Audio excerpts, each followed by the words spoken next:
2, Hollywood com 3, Memória Paranaense, personagem, vereador Mário Celso.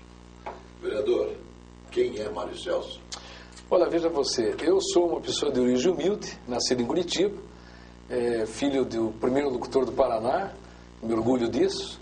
Também era vogal da Junta Comercial, Jacinto Cunha, que quando eu nasci era diretor-geral da Rádio Clube Paranaense, onde ficou por 38 anos.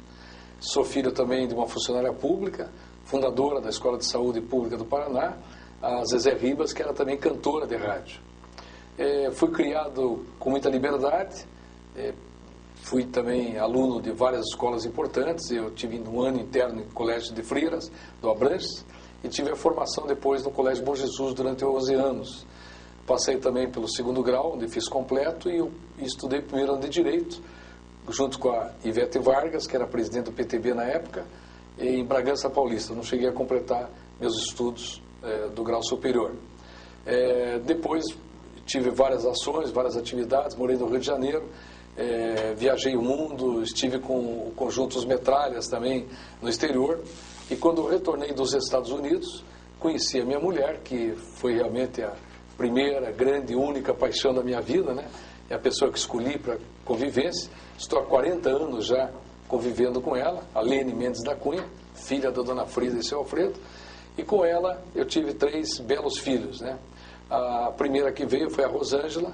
A Rosângela, ela nasceu no final já de 1969, e a Rosângela se formou na FAI em Administração de Empresas e hoje é funcionária há mais de 15 anos, concursada do Tribunal de Contas do Paraná. Aliás, excelente e competente funcionária. Depois veio a Margarete, e a Margarete, ela estudou com a Rosângela no Sagrado Coração e depois também se formou pela Universidade do Tuiuti em fisioterapia. E a Margarete, brilhante fisioterapeuta, contratada hoje da PUC Paraná, presta serviço para o Instituto Curitiba de Saúde.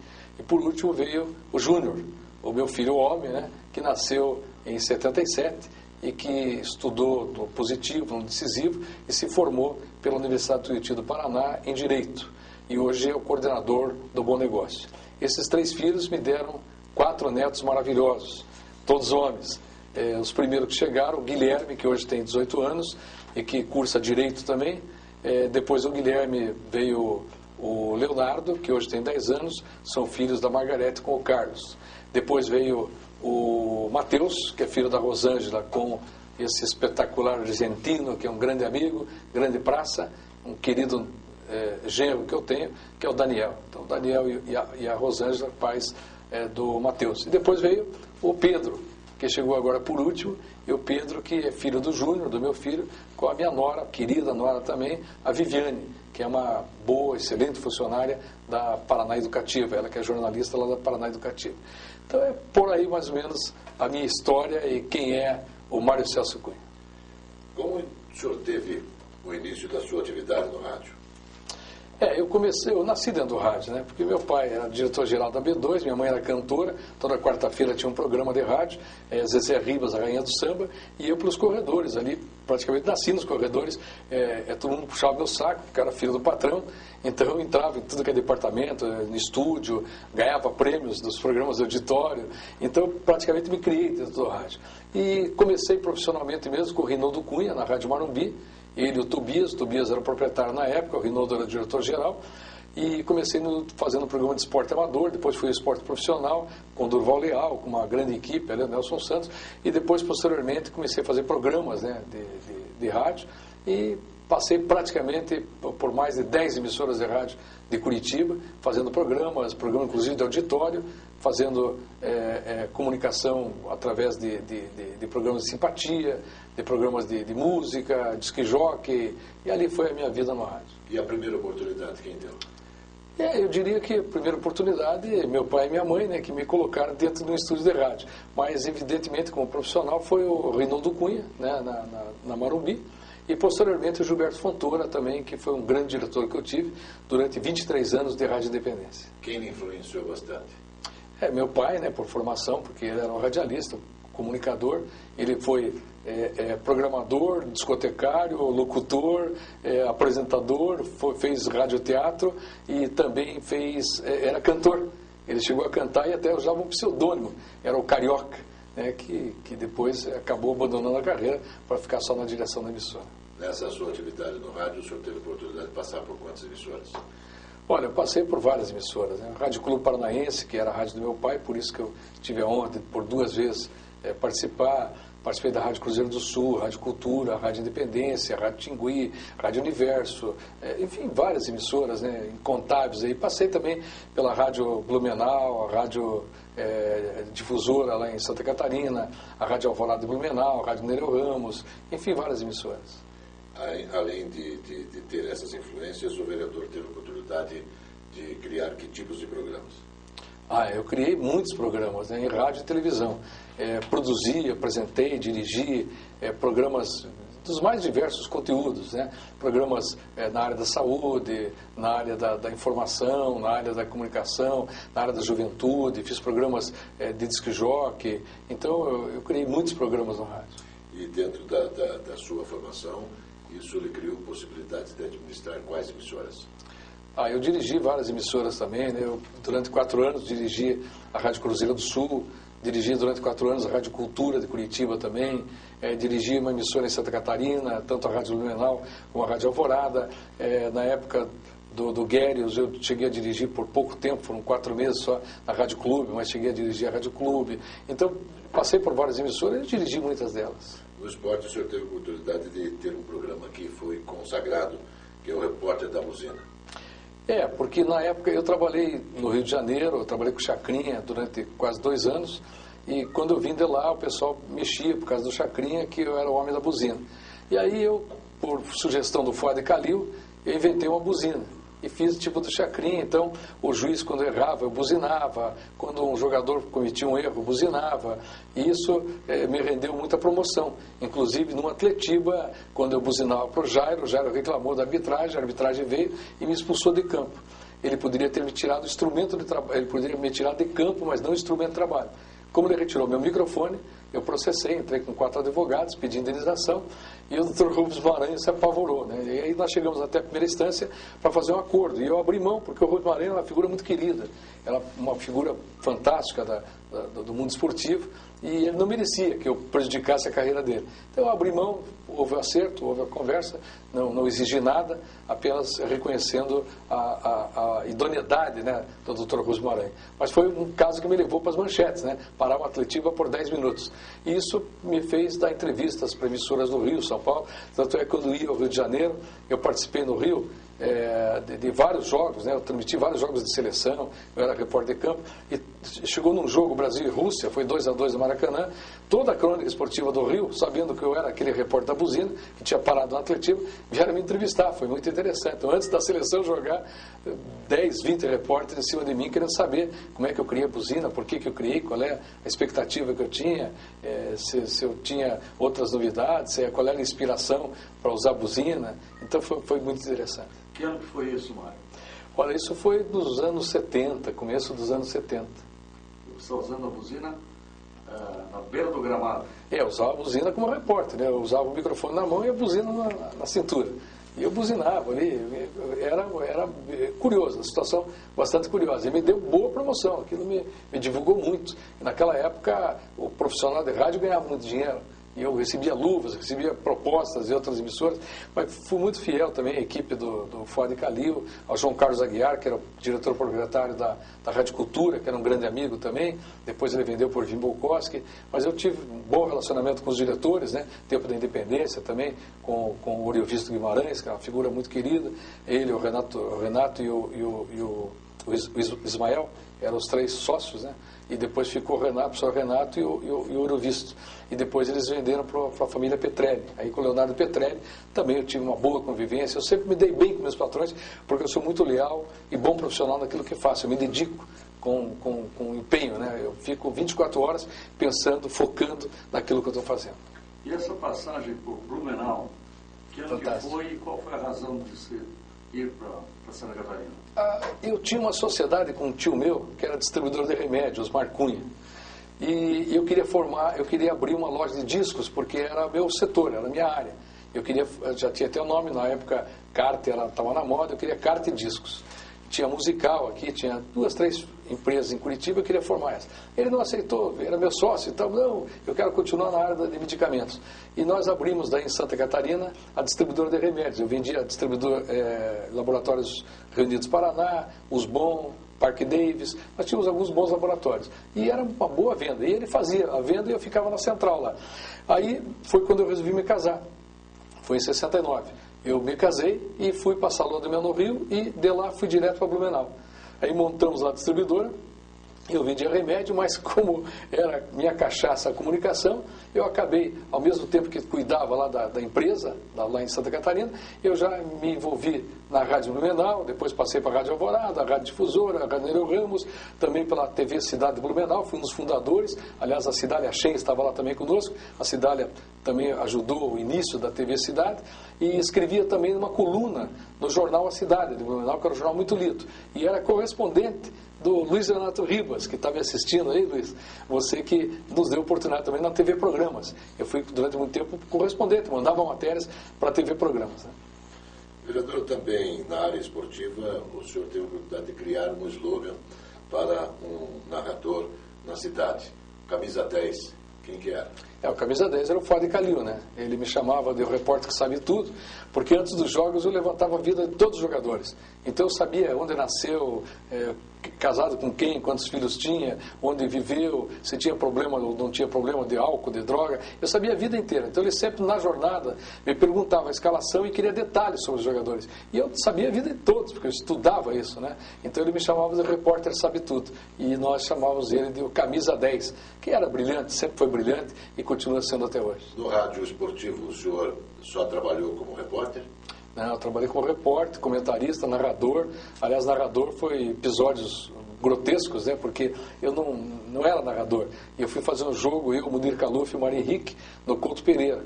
Fui fazer um ponto do Curitiba e Fluminense, que o Atlético jogava em Santa Catarina. E o narrador titular, era o Luiz Augusto Xavier, foi para Santa Catarina e fazer o jogo lá. E a energia caiu lá. E aí o nosso posto em Curitiba teve que fazer o jogo Curitiba e Fluminense. E eu, sem ter treinado, sem nada, eu narrei os 90 minutos de Curitiba e Fluminense. Para minha sorte, saíram poucos gols, né? Mas foi uma bela experiência. No outro jogo, na outra semana, eu estava escalado para fazer para Pinheiros, na época, né? Era Pinheiros era um jogo foi um amistoso, que foi lá no Ayrton Coelho Queiroz. E me puseram nesse amistoso. Não, o Pinheiros era depois Água Verde veio o Pinheiros. Era o Pinheiros e mais um time fazendo amistoso. E eu naquele jogo fui transmitir, saiu 6-1 para o Pinheiros e eu tive que narrar 7 gols. Quais os programas esportivos que o senhor teve a oportunidade de apresentar? Há muitos, né? Eu criei programas esportivos também e eu tinha com o Dirceu Greza, uma boa parceria no rádio e televisão. O Dirceu criou Viva o Futebol, né? Viva o Futebol! E ele era uma audiência terrível. E quando o Dirceu se afastou da emissora, o doutor Aguiar me chamou e disse, olha, não vamos tirar o programa do ar, vai continuar. E eu respeito o Dirceu, fui à casa dele, conversei, ele só fez um pedido, disse, Mário, então não use o Viva o Futebol, porque eu posso usar em outra emissora. E eu fiz o Tempo de Futebol. Aí minha equipe era Borba Filho, o Sicupira passou por lá, Hidalgo, era um time de primeira, era só fera, né? E nós formamos uma grande equipe lá, tinha uma grande audiência também, esse Tempo de Futebol. Mas participei de vários outros também. O senhor foi correspondente de jornal e rádio do Rio de Janeiro? Porque eu fazia a loteria esportiva Tupi, para a Rádio Tupi do Rio. O Zé Cabral era o titular e eu fazia para ele, para o Paulo Giovanni. E aí eles me convidaram para vários programas esportivos que tinha no Rio. E eu trabalhei com eles muito tempo e depois fazia a coluna no Jornal dos Esportes. Fiquei 3 anos trabalhando com o Jornal dos Esportes. Escrevia na Revista Amiga, na Revista do Rádio. Então eu tenho várias matérias, tenho uma coleção muito grande de matérias que eu fiz, principalmente para o Jornal dos Esportes, que na época era a minha área. Né? Sua história na Rádio Independência? 23 anos da Rádio Independência, né? Tem muita história. Eu comecei lá com o Gilberto Fontoura, o Jair de Brito tinha deixado a emissora, e eu fazia madrugada Independência, né? Então na madrugada, que era tradicional, madrugada Independência, eu fazia da meia-noite até as 2 horas da manhã, ao vivo. Então todos a Independência estava no edifício Tijucas, e todos os artistas que vinham a Curitiba, esses artistas, eles geralmente ficavam no hotel perto ali, que era o Hotel Del Rey, ou no hotéis centrais. E eles iam tomar cafezinho na Boca Maldita. Eu tinha um repórter lá, esperando os artistas para levar para o primeiro andar, onde nós tínhamos estúdio. Então, da meia-noite às 2, eu entrevistava Rita Lee, todos da época, Erasmo Carlos, Vanderlei, levava todos no estúdio. Então o programa começou a ter conteúdo, teve consistência e começou a ganhar grande audiência. Aí o Gilberto se entusiasmou e falou, não, Mário, você vai para de tarde. Aí tinha a Laís Mann apresentando o programa da meio-dia até 1h da tarde. Aí a Laís entrou de férias e ele me convidou. Mário, você não quer fazer o horário enquanto a Laís está de férias? Eu falei, faço, não tem problema. Daí fiz a Simpatia Está no Ar, que o Paulo Giovanni fazia no Rio de Janeiro, Simpatia, e eu lancei Simpatia, que depois foi imitado. Vários comunicadores, né, Pirajá Ferreira e outros mais colegas, passaram a fazer o programa Simpatia. E eu fiz o programa Simpatia da 1h às 2h, e o Gilberto Fontoura se entusiasmou, porque a audiência foi incrível. Muitas cartas, naquela época não tinha e-mail, né, então era correspondente, era carta e telefone. O telefone não parava. E aí o que acontece? Aí o Gilberto Fontoura me chamou e disse, Mário, Laís está voltando de férias, mas você vai ter que assumir o horário. Fica você e ela, vamos os dois tocar e tal. Mas não sei por cargas d'água, a Laís deixou a emissora. E aí o Gilberto falou, então eu fico com você 1h e você faz 1h sozinho. Então a primeira hora eu fiz, ficamos até a meio-dia, que era meio-dia 1, ficamos meio-dia às 2. Com audiência estraçalhando, com 17 anos em primeiro lugar de audiência. Então realmente foi um belo espetáculo para mim em termos de audiência. Mário, nós estamos em 2009. Simpatia na Independência era dos anos 80, mais ou menos. Isso. Geração nova que está vendo o seu depoimento, o que ele vai poder entender o que significa simpatia? É uma crença popular, né? Porque a simpatia, eu sempre digo, não é aquele produto que você coloca ali que faça um xarope, ou você usa um patuá. Não, é a força do pensamento. Porque a mente, até hoje, a mente do ser humano, ela é muito forte, muito preciosa. E nós não descobrimos ainda o quanto nós somos importantes e poderosos se explorarmos a mente. Porque é aquela história da força positiva. É quero, posso, faço. Querer é fazer. Se você estimular a mente para o bem, você vai para o bem. Se você fizer o contrário, se você começar a se autocriticar, se você começar a se queixar de dores, você somatiza isso. Você traz o problema para você.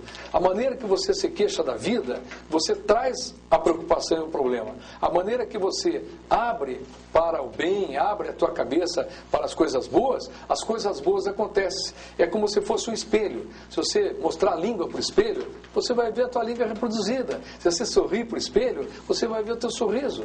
E a vida é assim também. Então, por isso que a simpatia dá certo. Porque a simpatia é o poder da mente. Se a pessoa, eu sempre falo, vai fazer simpatia? Ah, Mário, mas dá certo? Já não faz.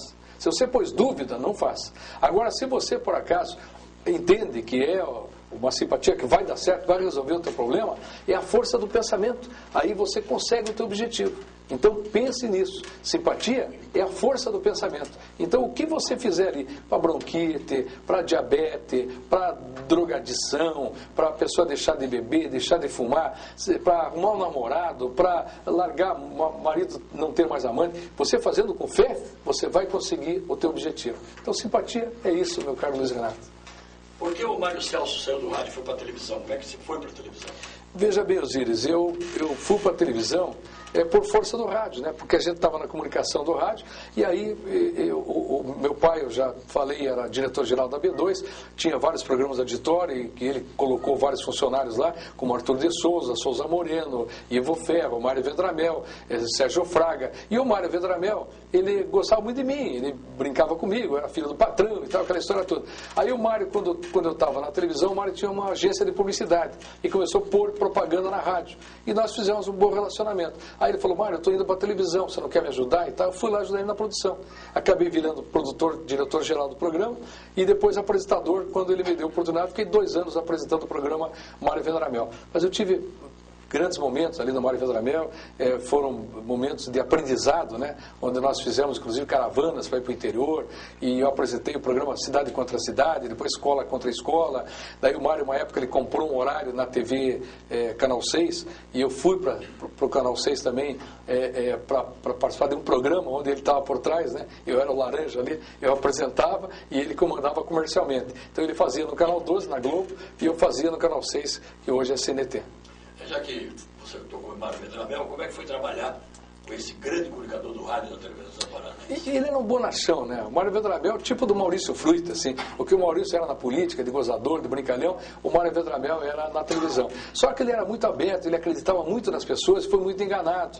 Muitas pessoas passou o Mário para trás, muitas pessoas enganou o Mário, usou o espaço dele, isso aí que prejudicou um pouco a carreira dele. Mas ele era uma pessoa fantástica, ele era um homem que se preocupava comercialmente, porque ele tinha que sobreviver, pagar as pensões para as namoradas, para as mulheres, né? Porque ele era mulherengo, mas sempre, quando ele tinha uma mulher, ele era fiel àquela mulher e era dedicado à família, né? Tanto é que os filhos, todos eles hoje, são competentes, cada um na sua área, e o Mário Vedrabel deixou essa herança, deixou de um bom comunicador, de um bom amigo, né? Era um bom amigo, era uma pessoa sincera, não era picareta, não comerciava assim a bel prazer para enganar os outros, pagava todos, o que ele prometia ele pagava, ele cumpria. Então eu acho que isso aí é o que é importante no ser humano. Mário, a gente tem acompanhado a tua vida política, mas antes a tua vida na mídia paranaense e brasileira. E quando a gente entra no teu gabinete lá, tem 600 fotografias com as melhores figuras do rádio, da televisão, da política. E entre elas você encontra lá fotos com Ari Fontoura, com Juarez Machado, a nossa saudosa Odenair Rodrigues, enfim, você tem um montão de fotos de pessoas do teu relacionamento. Como é que foi trabalhar com essa gente? Ou você tem aquelas fotos que você era somente o fanzoca de cada uma delas? Não, veja bem, eu fui o funcionário fundador da TV Paranaense Canal 12. Quando o Canal 12 foi inaugurado no edifício de Jucas, no último andar, eu estava lá como cabo-man. Cabo-man, o Renato Mazzani, que sabe bem essa história, eu era cabo-man do César, o Cezinha, e também do Marco Antônio. Marco Antônio casou depois com a Tônia Maria. E nós trabalhávamos lá, tinha não sei o que, Todd lá, era um programa que tinha de promoções, e eu segurava o cabo lá. Depois vieram vários funcionários e tal. Depois de lá eu saí e fui trabalhar no Canal 6, para a fundação do Canal 6. Aí convidado pelo Gilberto Gimber, que era o Júlio Gimber. O Júlio Gimber, que era o Relações Públicas. Era muito amigo meu. Falou, Marinha, vamos conosco, nós vamos fundar aí, o Estresse vai fundar uma emissora. Era dos Diários de Emissoras Associados, na época era do Assis Chateaubriand. E tinha o Diário do Paraná e tinha o canal, na Rua Mauá, o Canal 6. E eu fui lá como funcionário fundador também.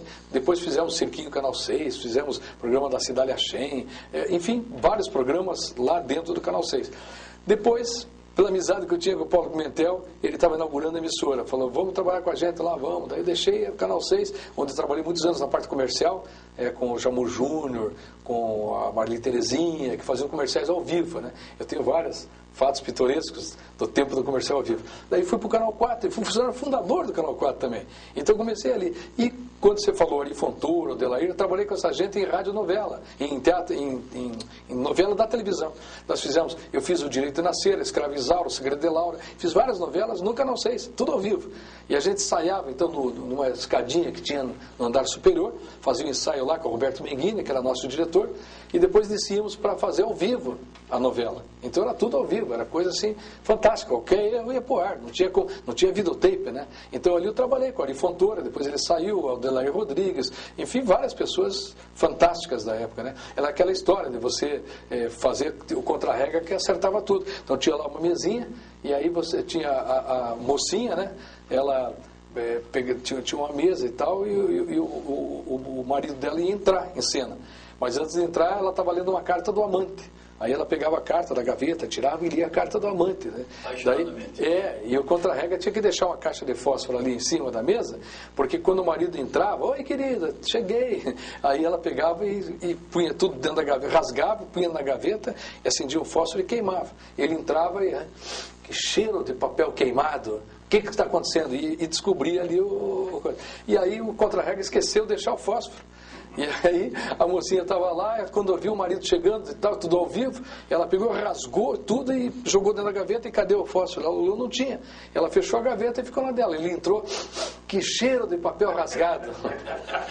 Então, que cheiro de papel rasgado. Isso fora a encenação de Paixão de Cristo, quando o cenário caiu e o Albertinho Limonta, nosso lá, que era o Ayrton Miller, fazendo Paixão de Cristo, o cenário caiu nas costas dele, segurando o cenário e fazendo a fala de Cristo, né? E segurando o cenário. Quando o cenário caiu, a Madalena, que era a da história, estava fumando cigarro atrás do painel. Isso tudo apareceu no ar, tudo ao vivo. Não tinha videotape na época, né? Não tinha videotape, não tinha como voltar. A única coisa era cortar, né? Corta, aí sai do ar. Bom, o Paraná conhece você do Paraná, mas o Brasil conhece você por outras participações. Eu sou testemunha da tua atividade no rádio e na televisão. Você teve uma passagem na TV, eu só não sei se foi no Rio de Janeiro ou foi em São Paulo, mas me parece que no Rio de Janeiro você também andou. Com certeza. Por lá, né? Em São Paulo ganhei títulos lá, né? Programa da revista Melodias, no programa do Ayrton Rodrigues da Lolita. Era o Almoço com as Estrelas, né? E Clube dos Artistas também, que era à noite. Mas no Rio de Janeiro eu trabalhei por força de um contrato que eu tinha com o Instituto Brasileiro do Café. Eu fui trabalhar no IBC, tempo do Maculan, e lá eu me liguei com o pessoal da TV Excelsior, né?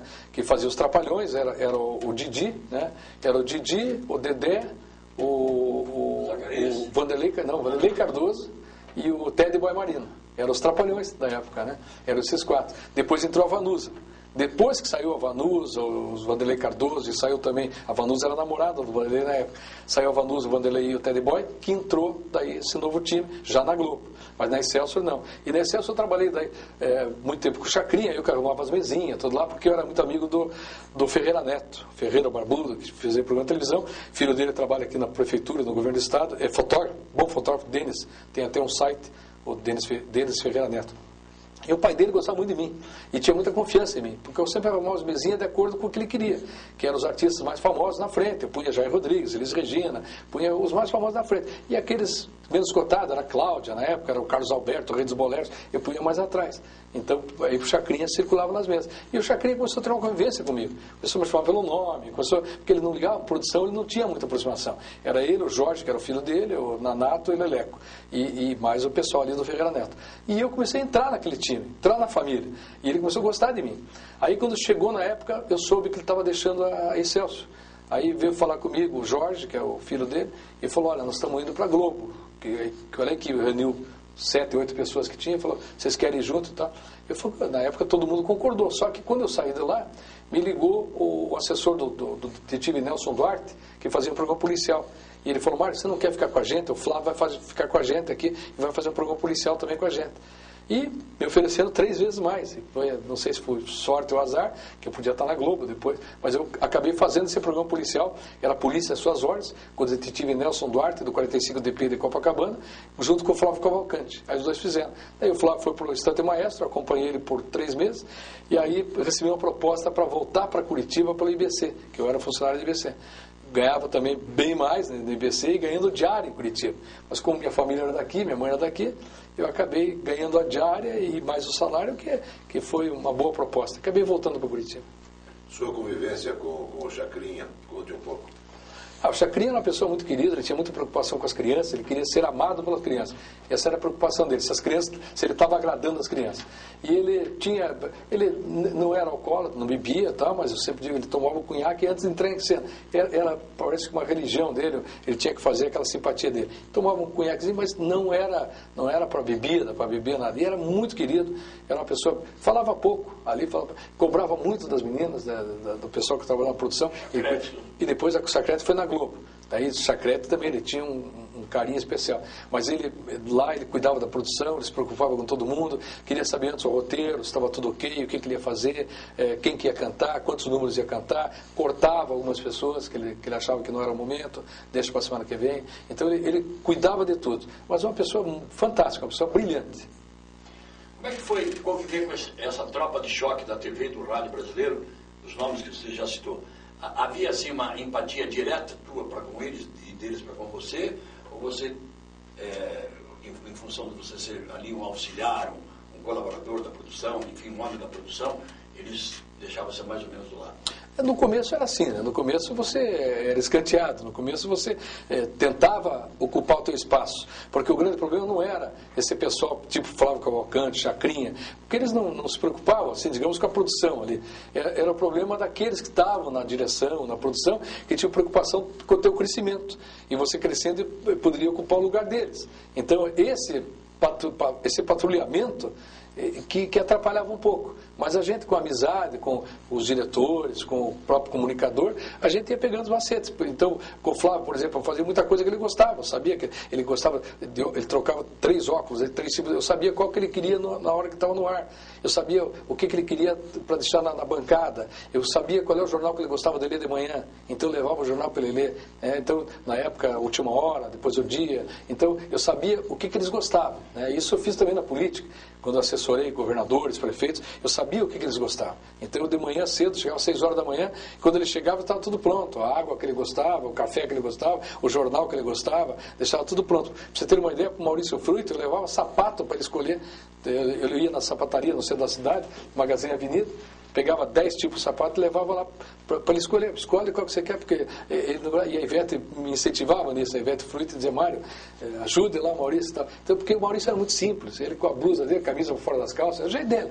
Então eu procurava também ajeitar. Uma vez levei até o Edson, do Mário Felício, do cabeleireiro, para cortar o cabelo dele lá na prefeitura. E ele gostava, e não era puxação de saco, era porque eu sabia que isso aí estava fazendo bem para ele, estava fazendo bem para a cidade.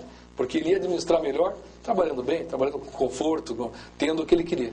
Ainda com sua estada no Rio de Janeiro, teve a oportunidade de policiar com informações, revistas da nossa cidade. Dá para falar um pouquinho disso? Eu na época eu trabalhei, como eu falei, na Visto Rádio, na Amiga, trabalhei em várias edições, e aqui eu mandava matéria para o Luiz Renato Ribas, TV Programas, escrevi vários artigos, várias colunas, e para a TV Arte, que era do Zandoná na época, né? Depois passou para o Renato Toniolo, que faleceu recentemente. Então eu municiava o pessoal, a Panorama, tenho vários artigos na revista Panorama, enfim, mandava matéria para cá, e também por rádio, né? Eu era repórter, era correspondente de várias emissoras de rádio. Quando eu estava em Blumenau, eu furei todo mundo a noticiar a chegada da Vera Fischer a Blumenau, porque a Vera morava no bairro da Velha, em Blumenau, eu era amigo dos pais dela, e a Vera se candidatou a Miss Blumenau meio forçada, porque ela namorava o Ayrton Rebelo, que era o dono da rádio, e aí o Ayrton falou para mim, a Vera vai ser candidata a Miss Blumenau, mas pelo que eu conversei com meus amigos, que são jurados, ele era amigo de todos eles vão tudo votar nela. Então eu liguei para Curitiba, entrei na Rádio Clube Paranaense, dei um furo para eles, dizendo, a nova Miss Blumenau chama-se Vera Fischer, e entrevistei a Vera. A Vera deu entrevista já dizendo que estava concorrendo, que dependia do júri. Eu falei, não, você já ganhou, porque eu tenho conhecimento que os jurados vão votar em você. Ela, não pode ser assim. Eu falei, mas é assim. No outro dia teve à noite o baile, o concurso, ela ganhou o concurso. Ganhou o Miss Santa Catarina, ganhou o Miss Brasil. E depois foi trabalhar com o Flávio Cavalcante na TV Tupi. Mário, a gente está acostumado a vê-lo em situações diferenciadas. Momento no rádio, no esporte, no jornalismo, na televisão, nos programas de auditório e tal. De repente apareceu esse rosto simpático tratando de saúde. Virou médico, virou enfermeiro, é o novo psicólogo das multidões. Enfim, o que te levou para essa área na televisão? Foi até por acaso, né? Porque eu fazia o Espaço Aberto no SBT, e esse programa ele começou a dar muita audiência. E esse programa era um programa de auditório, onde eu tinha lá 150 pessoas no auditório, e várias atrações, era um programa com várias atrações. Dentre as atrações eu tinha um quadro onde eu entrevistava médicos. E na análise da audiência do programa, eu vi que naquele horário era o pico da audiência. Então, quando houve uma reformulação na programação, na grade da emissora, o Dr. Paulo veio falar comigo e falou, Mário, ele e o Paranhos, que era o diretor-geral, falou, Mário, você não quer focar nesse programa? Eu falei, eu gostaria, só que com o auditório fica meio complicado. Ele falou, não, então vou fazer no estúdio.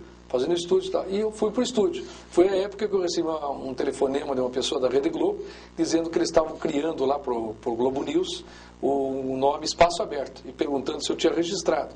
E eu falei que sim, e eles perguntaram qual era a negociação que eu queria fazer. Eu falei, não, se é para a Globo, eu abro mão dos direitos autorais. E vocês podem ficar, porque eu vou brigar com a Globo, que tem os melhores advogados. Né? E eu fiquei bem, tanto é que eu sempre fui muito bem tratado pela Globo Nacional e pela RPC, porque eu abri mão dos direitos desse nome. Mas eles me deram a permissão para continuar usando o nome. E eu continuei usando Espaço Aberto em Curitiba, fazendo um programa daí de 1 hora, mas focado só na área médica. Cada dia um assunto. Um dia câncer de próstata, um dia câncer de mama, outro dia diabetes, um dia vitiligo, mas mostrando, não é só entrevista, mostrando as fotos, mostrando vídeos do que acontecia. Então era um programa de muita audiência, foi uma audiência assim assustadora. E eu fiquei 7 anos fazendo no SBT. Eu saí porque o Ratinho me convidou para trabalhar com ele na emissora de rádio dele, que era o mesmo horário. Ele falou, só tem esse horário, Mário. E eu, radialista que sou de origem, acabei indo para a Rádio Eldorado, na época do Ratinho, e depois trabalhei na FM do Ratinho, na Rede Massa também.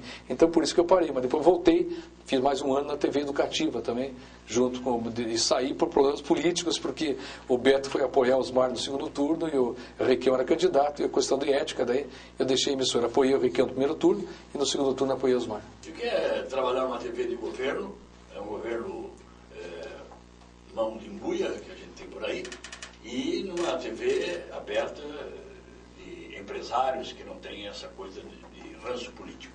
O grande problema do empresário é que ele quer Ibope, né? E quer também, ele visa a parte comercial.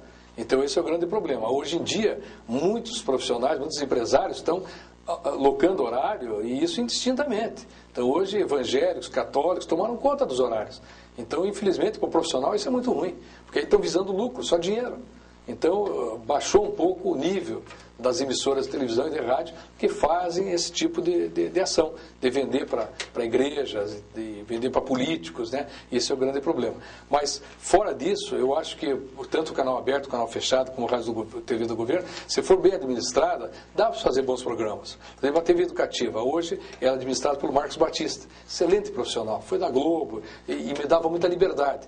Então, eu tinha liberdade. E a emissora, o Requião, tendo defeitos ou qualidades, né? E ele tem tanto defeitos como qualidades, mas uma qualidade dele é prestigiar a comunicação, porque ele gosta muito disso. Tanto é que criou a escolinha, né, para se comunicar. Mas ele na emissora, o melhor som, melhor imagem. Hoje você pega o canal da TV Educativa, é uma imagem muito boa, um som muito bom, qualidade. E eu tive liberdade de apresentar o programa. Então eu era o diretor, apresentador, e levava os convidados, convidava quem eu queria, eu só convidava fera, né, convidava professores, porque o meu objetivo não era lucro, não era comercialmente, não era ganhar dinheiro de clínica, do hospital, pelo contrário, era fazer um bom programa. Porque fazendo um bom programa, eu estou me valorizando, prestação de serviço. Eu só levava fera. Isso aí entusiasma os diretores, temos que ver que a qualidade é boa, né? Não é, por exemplo, tem colegas meus, entre aspas, né, que não são profissionais, mas que compram horário em televisão, que levo lá o fulano por causa da clínica dele, ou por causa do remédio que ele vende para faturar em cima, e faz aquelas perguntas mais idiotas do mundo, né? Fica girando em torno da pessoa, ou da clínica, ou do hospital. Não, eu ficava em torno da doença e da prestação de serviço para aquele que é o meu apoiador maior, que é o telespectador. Uma consulta a domicílio? Como Mais assim? ou menos assim, era uma consulta? Sim, era uma consulta através do vídeo, né? Porque o pessoal ligava, mandava fax, na época era fax, depois e-mail, mandava por telefonemas, fazia perguntas, né? E eu fazia um jogo rápido, eu gostei muito do jogo rápido, né? Então eu fazia pergunta e resposta, eu já punha mais uma pergunta em cima da resposta dele, para tirar qualquer dúvida sobre o problema. Então eu esgotava o assunto, né? Então quem tinha doença, tem um amigo meu que é empresário forte na televisão, que ele estava com câncer de próstata, ele tirou a próstata. Então, se ele não fizesse isso, ele ia morrer. E ele fez através do meu programa. Teve um outro que teve problema de catarata, estava com problema na vista, ele viu o oftalmologista, ele foi se tratar, fez uma consulta e ficou curado da vista. Como eu tenho cartas até hoje guardadas de pessoas que me agradecem, porque através do programa curaram filhos, curaram pessoas, tiraram filhos da droga, porque eu levei o Carazai, Luiz Renato Carazai, que é um psiquiatra especialista em drogadição, e ele conseguiu, com os ensinamentos dele, ajudar muita gente, tirar muita gente do vício. Tá? Eu acho que isso é um trabalho assim que não tem preço. Você falou há pouco para o Johnny aqui que é uma prestação de serviço. O rádio e a televisão, tudo isso que você fez, você sempre foi um cidadão popular nos veículos de comunicação.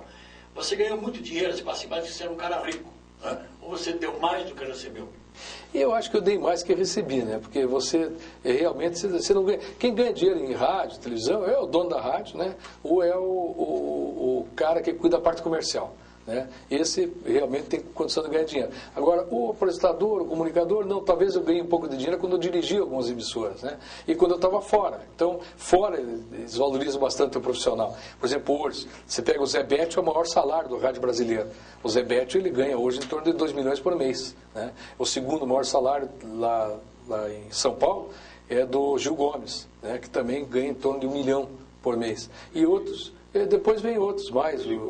O Eli Correia é um dos maiores salários do Rio de Janeiro. Então nós temos, você pode botar 5, 6 top que são os profissionais. O Zé Betti, por que ele tem o maior salário? Porque ele ganha da emissora e dos direitos autorais sobre os medicamentos, que ele tem em laboratório. Então ele ganha muito dinheiro com isso. Aqui em Curitiba não, aqui o profissional é desvalorizado. Aqui o cara ganhar R$1.000 por mês, 2.000, ele tem que vender a alma. Então é muito difícil. Então, infelizmente, o rádio do profissional em Curitiba, o espaço foi cada vez se fechando mais. A sua qualificação profissional no rádio, na televisão e a sua entrada na política? Força do rádio, né? Eu devo tudo ao rádio, porque eu era o apresentador do programa de esportes, junto com todas essas feras que eu falei, né? E tinha na época gente muito competente, né? Todos os profissionais do rádio estavam nesse programa. Então meu horário era Munir Caluf, né? O Nestor Batista, só fera, Osiris Nadal. E o Osiris era de Ponta Grossa, correspondente. Depois trabalhei com o Osiris de Curitiba. Mas e o Johnny trabalhou comigo muitos anos também, né? Começamos junto em rádio, né, Johnny? E esse programa me deu muita popularidade. E aí eu gostava de rádio e televisão. E meu pai, ele tinha sido candidato a deputado estadual. Meu pai era diretor-geral da B2. Reuniu todos os funcionários e falou, olha, me convidaram para ser candidato pelo PTB na época. Ele era amigo do Getúlio, muito amigo pessoal. Getúlio tomava café na minha casa, almoçava com a minha mãe, ele era amigo de casa. E o Getúlio pôs a cabeça do meu pai, que ele era vice-presidente do PTB, aqui no Paraná. Era o Souza Naves, o presidente, ele era o vice. Aí convidaram meu pai, Jacinto, vai para deputado. Ele reuniu os funcionários e falou, olha, estou sendo lançado para deputado estadual, vocês me ajudam, me apoiam? Todos ajudamos. Ninguém se é candidato? Ninguém. Então tá bom, então vou sair. Naquela época eu fazia cédula e jogava a cédula por trem, se eu de trem, jogando nas cidades. Tá? E o pai fez todo o roteiro dele, a programação. Quando chegou na época da registro de candidaturas, 7 candidatos saíram da rádio. 7. Eles traíram meu pai. Né, enganaram meu pai, porque a Rádio Clube era única e era poderosa, né? Era como não tinha televisão, mandava, programa do auditório, meu pai levava os cantores na sacada, lá na rua, Barão do Rio Branco fechava, assim, com o povão lá querendo ver os cantores. Aí levava lá, na época era Francisco Carlos, Orlando Silva, Carmen Miranda, e trazia suas feras para cá também. E aí, o que aconteceu? Meu pai saiu na campanha, mesmo com os 7 concorrentes dentro da rádio, tirando o voto dele, e faltou 47 votos para ele ser elegido deputado. 47 votos. E isso é uma história que meu pai contava, até com mágoa, e minha mãe repetia, e eu fui ouvindo isso. Aí, quando eu estava com esse programa de grande audiência, grande Ibope, eu prometi para mim mesmo, eu digo, vou cumprir o mandato do meu pai. Então, se ele não conseguiu, eu vou tentar conseguir. E entrei na política, não tinha, na época, o PTB, na época era só MDB e Arena, eu entrei mais próximo do meu perfil, era o MDB, entrei no MDB. E me elegi vereador. Eu digo, em 76. Eu digo, e agora eu vou dar um presente para meu pai. Vou ser candidato a deputado. E vou trabalhar para me eleger. E em 78, 2 anos depois, me elegi deputado. Primeira coisa que eu fiz, tirei cópia do diploma e fiquei com o original para guardar por TRE. E a cópia eu levei do cemitério da Água Verde, pus em cima do túmulo dele e falei, Jacinto Cunha, isso é para você. Bonito. Era bonito. Então foi. Por isso que eu só quis um mandato de deputado. Só fui deputado uma vez, daí voltei a ser vereador. A tua vida pública é um negócio interessante, são poucos que têm a carreira. Eu não vi você perder a eleição, você ganhou todas as vezes. Na verdade, eu perdi uma eleição porque eu já não estava mais estimulado pela Assembleia. A Assembleia se vira babá de prefeito. Levar numa secretaria, levar na outra e tal, você tem que ter uma base muito forte, é difícil. Não era meu perfil. E, então, eu não gostava muito da Assembleia. Mas assim mesmo, a maior votação da minha vida eu fiz na minha reeleição para a Assembleia e não me reelegi. Fiquei segundo suplente. O Requião primeiro e eu segundo.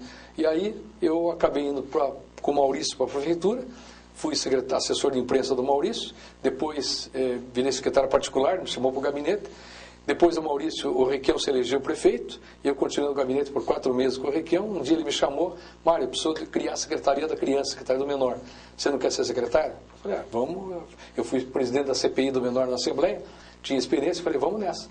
E fui para a Secretaria do Menor, fizemos um belo trabalho, 12 projetos sensacionais, recuperamos aí mais de 1.000 crianças, tirando da rua 300 drogadistas, crianças com 10, 11, 12 anos, viciadas em maconha, cola sapateira, e depois veio o crack. Então, conseguimos fazer um belo trabalho. E aí, quando eu estava lá, o Álvaro se entusiasmou, me convidou para ir para o Palácio com ele. Pô, Mário, eu estou só com o Lúcio Cione aqui, e preciso de alguém de Curitiba que conheça as pessoas aqui, você não quer vir trabalhar comigo? Aí teve uma briga dele com o Requião, até porque o Requião não queria me liberar. Daí até sugeri a Maria de Lourdes Montenegro para me substituir, ela estava na presidência da FREI, e ele aceitou, daí a Maria de Lourdes assumiu a secretaria e eu fui trabalhar com o Álvaro no Palácio Iguaçu. Daí fiquei com o Álvaro lá durante o mandato dele inteiro, primeiro no gabinete, depois virei secretário particular, viajava com ele, fazia as viagens, via quem que viajava com ele, quem que não viajava. Enfim, virei um confidente dele também, né? Um amigo confidente.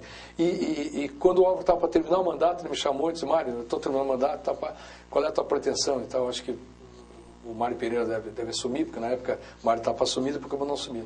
Eu falei: não, eu vou parar, eu paro, cuidar da minha vida, jornalista, rádio. Não, quero você na política. Nós temos uma chapa muito fraca aqui. Isso foi numa quinta-feira. Amanhã termina o prazo. Olha o PMDB aqui. PMDB, chapa horrível. Ele falou: você está em rádio, você está em televisão, você tem boa imagem, vai para vereador, me ajude aí. Eu falei: não tenho condição financeira, não tenho como. Aí estava ele na sala, estava o Álvaro Dias, Lúcio Cione e o Fábio Campana. Aí os três puseram na cabeça: não, o Álvaro falou: eu pago a tua despesa, de gráfica, o que você tiver despesa eu vou pagar. E você vai ser candidato. Eu falei: tá bom, então para ajudar eu vou. Me inscrevi. Na sexta-feira, que é o último dia de registro da chapa, me aparece a chapa, daí me mostraram, eu levei um susto. Aí estava lá Idecaso Takayama, campeão de voto, Nélio Almeida, Jorge Samek, o Luiz Ernesto Pereira, estava o Luiz Carlos Martins, estava o Carlos Massa, o Ratinho, estava... Você tem uma ideia dos nomes que estavam lá. Tinham 15 nomes de peso. Né? E o Jonatas, eu digo: meu Deus, mas com essa chapa aí eu perdi a eleição. E assim mesmo fui disputar. Fiquei em 7º lugar entre os 12 que nós fizemos. A bancada fez 12 e eu fiz 7º colocado. Quantos mandatos você tem? Eu tenho 7 mandatos de vereador e 1 de deputado. Porque depois dali eu não perdi mais a eleição. Daí de vereador ganhei todas. Então, e fui 3 vezes prefeito interino. Né? Eu substituí o Jaime Lerner uma vez e 2 vezes o Rafael Greca. E não fiz nenhuma bobagem, graças a Deus. Você teria me dado qual o período que você fez e a diferença de ser executivo e ser legislativo? Foram 72 dias e a diferença é que você ganha muita experiência dos dois lados.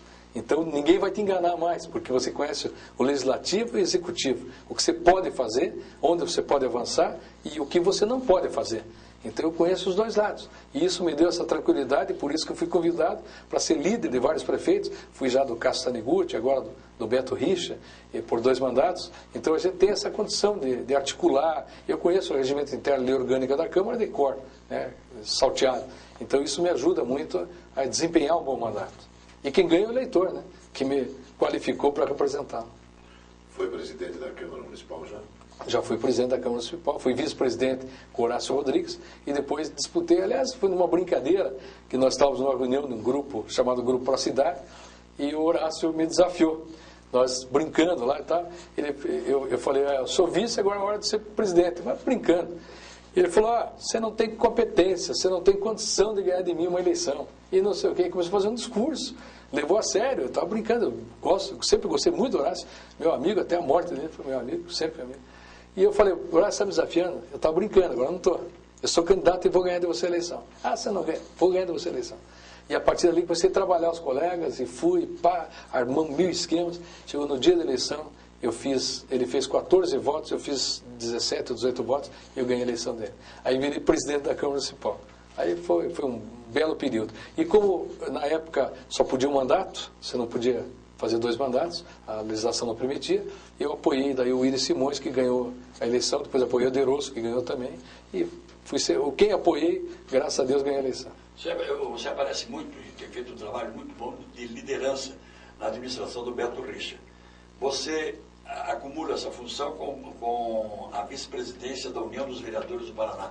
Como é que você faz essa jogada? Qual é o jogo de corpo que tem que ter para cuidar de tudo isso? Na verdade, o trabalho de líder do prefeito dá muito trabalho, né? Porque eu diria que a oposição não me incomoda tanto como a minha bancada de apoio. Porque a bancada de apoio, ela vota, ela apoia, mas ela cobra também. Então ela quer ver os seus pedidos atendidos. Às vezes lá uma secretaria deixa de fazer um antipó numa rua que ele pediu, ou o secretário de habitação não resolve o problema lá de uma casa, porque o vereador quer que passe na frente da fila e ele não permite isso. Então eles se queixam muito. Então você controlar a bancada de apoio é muito mais difícil. Mas Hoje a Câmara está muito bem representada, tem bons vereadores, e isso me dá tranquilidade para poder administrar. Mas eu tenho que estudar todos os projetos, e são mensagens, o prefeito Beto manda para a Câmara uma média de 10, 15 mensagens por semana. Então eu tenho que estudar cada uma, saber o que tem, saber para onde vai ser aplicado o recurso, onde que vai ser feita a obra. Eu tenho que ter todos os números e dados na cabeça para poder combater a oposição no caso de uma crítica ou ajudar os companheiros no caso da defesa. Então eu sou ali realmente uma direção para todos esses colegas. Então dá muito trabalho.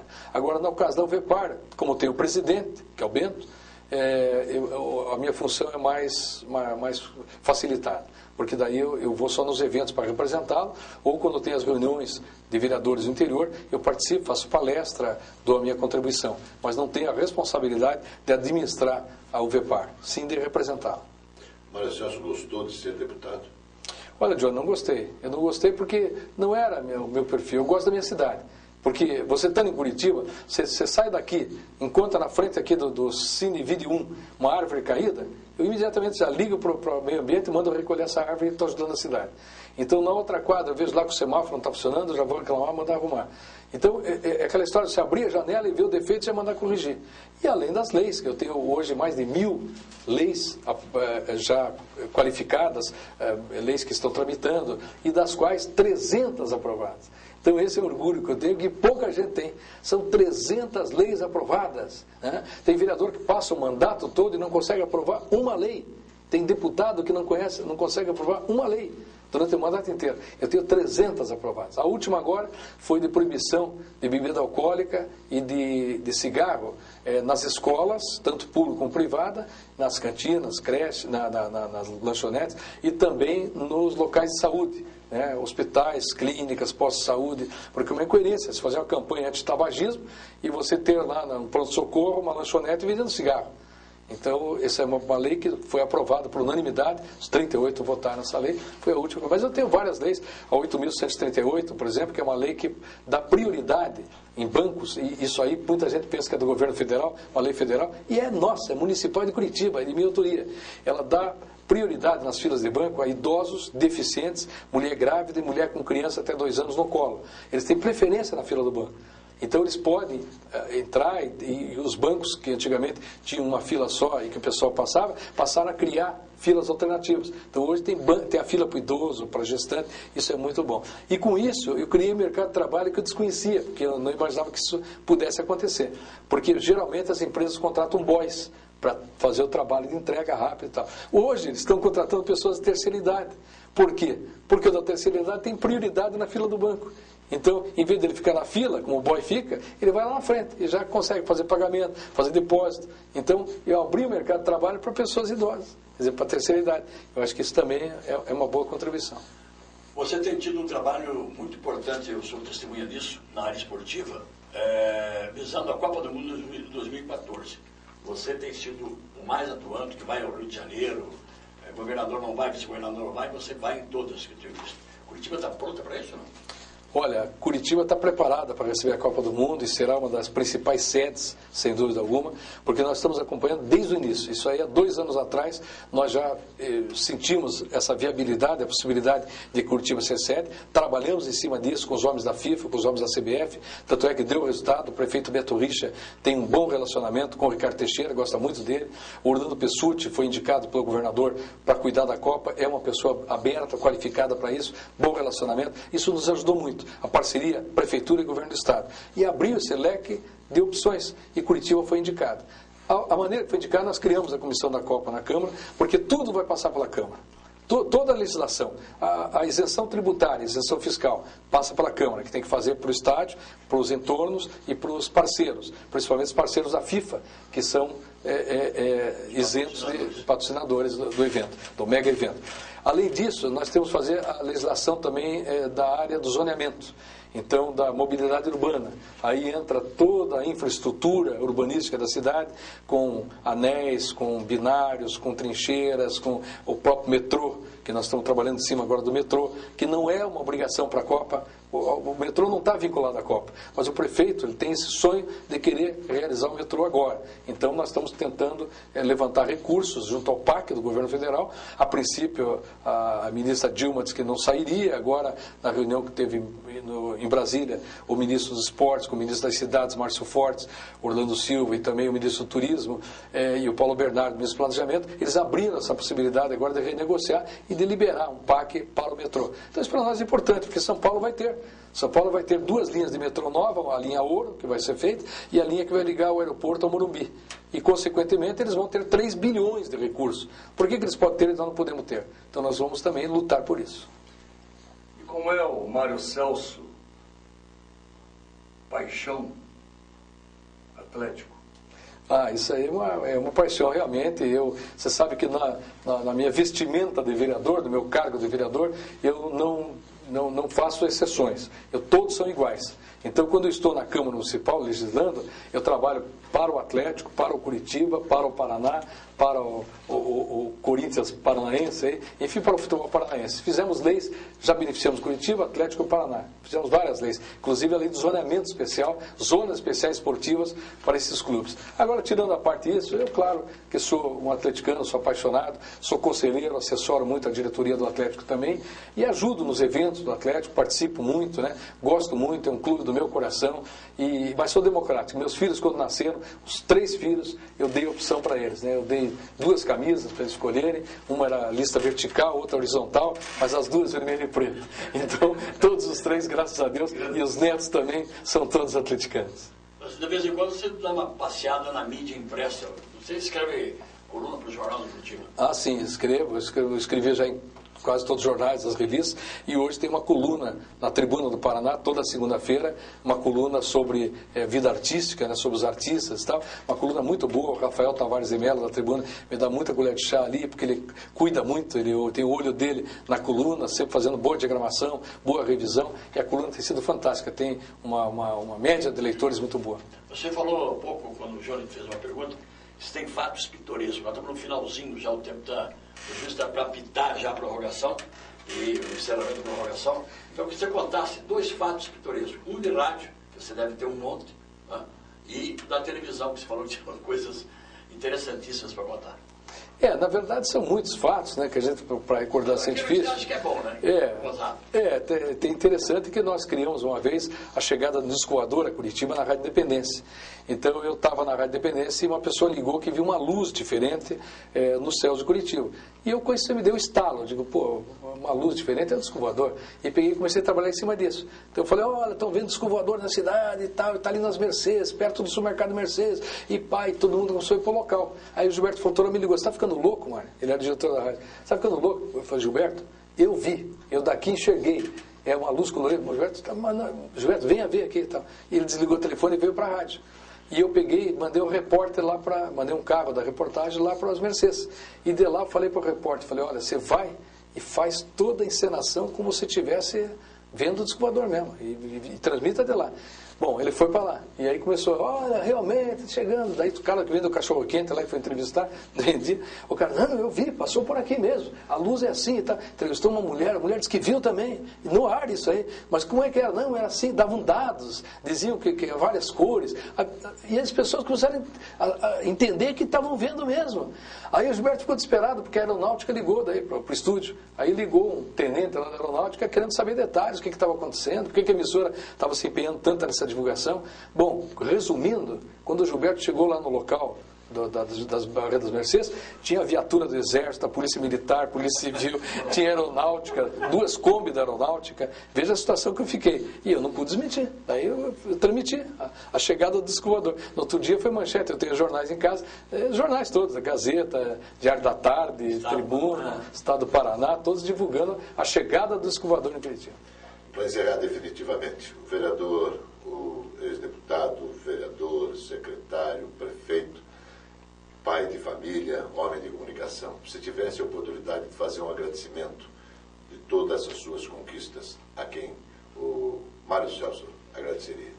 difícil, né? Você sempre vai ficar aquele chavão. Agradeço a Deus, agradeço a minha família, agradeço a meus pais, porque não foge disso. Agora, claro que eu tive muitas pessoas que me ajudaram. E eu teria, assim, dezenas de nomes a reconhecer, ter gratidão, né? Tanto no rádio, na televisão, como no jornal, como na política, né? Mas eu acho que o berço de tudo são meus pais, realmente, né? Eu acho que ali começou tudo e a eles eu devo o que eu sou hoje.